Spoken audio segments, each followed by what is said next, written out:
नमस्कार, मुकुंद फूडमध्ये तुम्हा सर्वांचं मनापासून स्वागत आहे। आज आपण तयार करणार आहे मिक्स वेज स्टर फ्राय विथ राईस।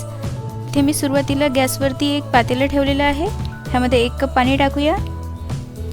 चिंचेचा गर तयार करायचा आहे।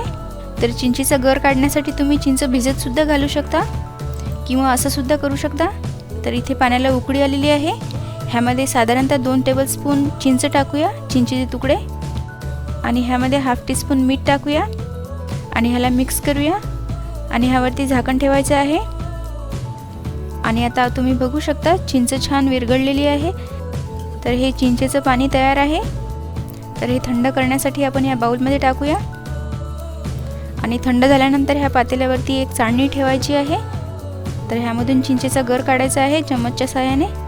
तर इथे मी हेच पातेलं घेतलेलं आहे आणि चम्मचच्या साहाय्याने ह्याला प्रेस करून ह्यामधून चिंचेचा गर काढायचा आहे। हा चिंचेचा गर थोडा घट्ट करायचा आहे।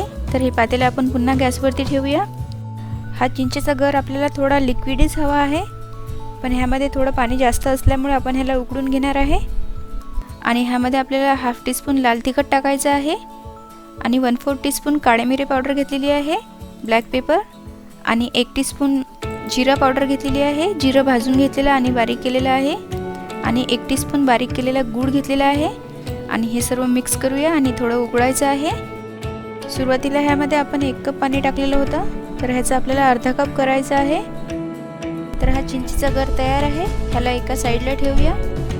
आणि आता आपण राईस तयार करूया। आपल्याला हा राईस ह्या मटक्यामध्ये तयार करायचा आहे, मातीच्या भांड्यामध्ये।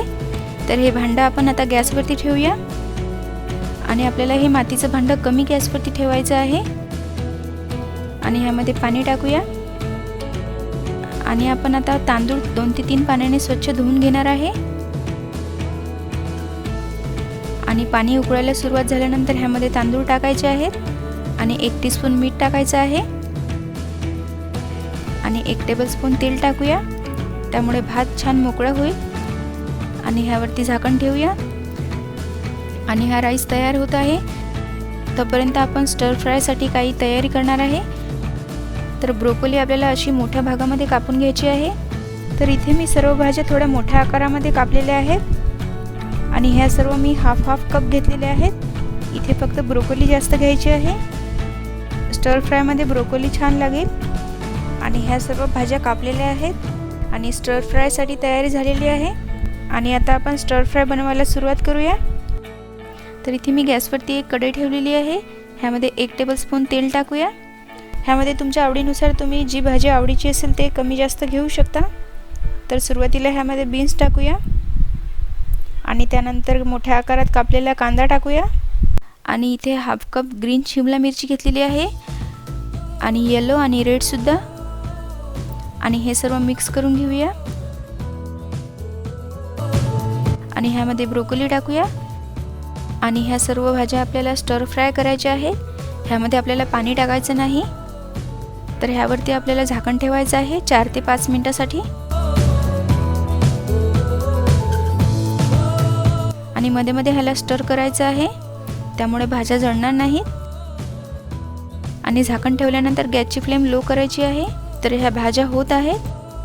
तर दुसऱ्या साईडला आपण राईस ठेवलेला आहे, ह्याला चेक करून घेऊया। आणि हा भात शिजलेला आहे आणि ह्यावरती आपण एक झाकण ठेवूया आणि झाकण तिरपं करून आपल्याला ह्यामधलं पाणी काढून टाकायचं आहे, त्यामुळे भात मोकळा होईल।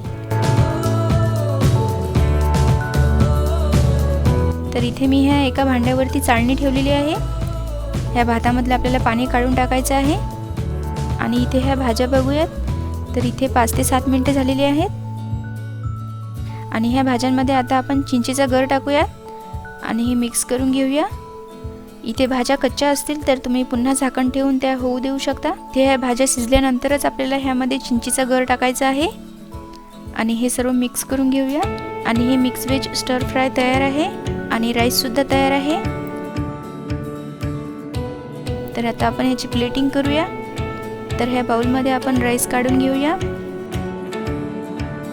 आणि ह्याला एका साईडला करायचं आहे आणि दुसऱ्या साईडला आपण मिक्स वेज स्टर फ्राय टाकूया।